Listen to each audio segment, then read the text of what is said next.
दोस्तों burger king, burger Singh, McDonald's, pizza हट, Domino's इन सब के बारे में तो आप सुनते ही रहते हो।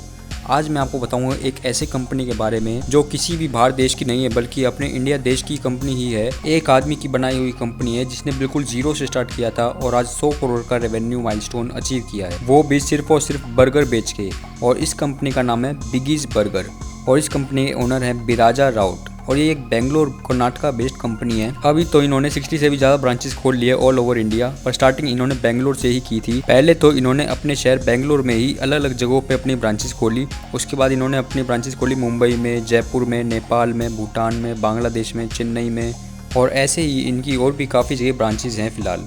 पर इसकी स्टार्टिंग कैसे हुई थी ये जानते हैं। तो बिराजा राउत जो इस कंपनी के ओनर हैं वो 2013 में IT कंपनी में काम करते थे।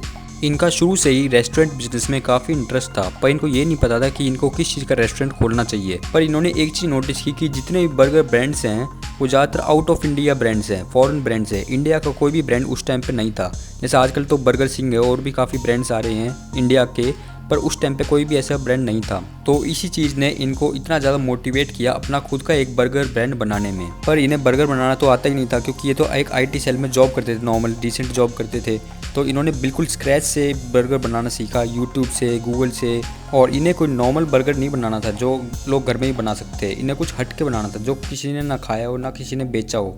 इन्फोसिस कंपनी में काम करते थे और अपनी सैलरी में से 20,000 रुपये बचा के इन्होंने अपना रेस्टोरेंट बिजनेस शुरू किया। ये अपने ऑफिस के नज़दीक ही बर्गर का स्टॉल टाइप लगाते थे और वीकेंड्स को भी बर्गर बेचते थे। और जैसे कि मैंने आपको बताया था कि इन्होंने कुछ अलग करना था बर्गर में, तो इन्होंने अलग ये किया कि इन्होंने कर दिया ग्रिल्ड बर्गर। नॉर्मल बर्गर से अलग होता है ग्रिल्ड बर्गर और कुछ इनके अलग फ्लेवर्स का कमाल तो था ही। तो 2014 तक आते आते ही इनको लोग जानने लग गए और इनके इंग्रेडिएंट्स की क्वालिटी और क्वांटिटी दोनों ही काफ़ी बेटर थे मैकडोनल्ड्स और बर्गर किंग से, और वो भी काफ़ी रीजनेबल और अफोर्डेबल प्राइस पे। इन्होंने कस्टमर सेटिस्फेक्शन में बहुत ध्यान दिया है, कस्टमर से रेगुलर फीडबैक लेते रहे और इनोवेशन करते गए जो वो कमी बताते गए इनके कस्टमर्स। और इसी कंसिस्टेंसी और डेडिकेशन से वो मेहनत करते गए और वो एक स्टॉल से लेके एक रेस्टोरेंट तक पहुंच पाए। और सबसे बड़ा टर्निंग पॉइंट इनके बिजनेस में जब आया जब इनके कस्टमर्स ही इनकी फ्रेंचाइजी लेने के लिए तैयार हो गए। और ये बात है 2016-17 की, जब इनका पूरा बिजनेस फ्रेंचाइजी बेस्ड बिजनेस बन गया था।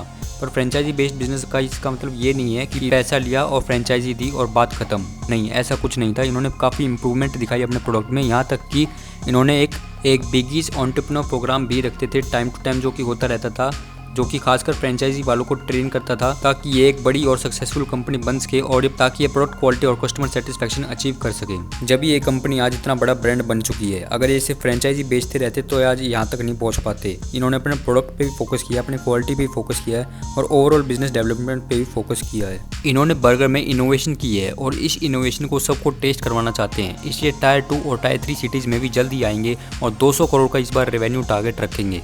और हो सकता है इनकी कोई ब्रांच दिल्ली में भी आ जाए जल्द ही। और ये सिर्फ बर्गर तक ही सीमित नहीं रहे बल्कि इनके और भी प्रोडक्ट्स आए और उन्होंने डाइवर्सिफिकेशन भी की।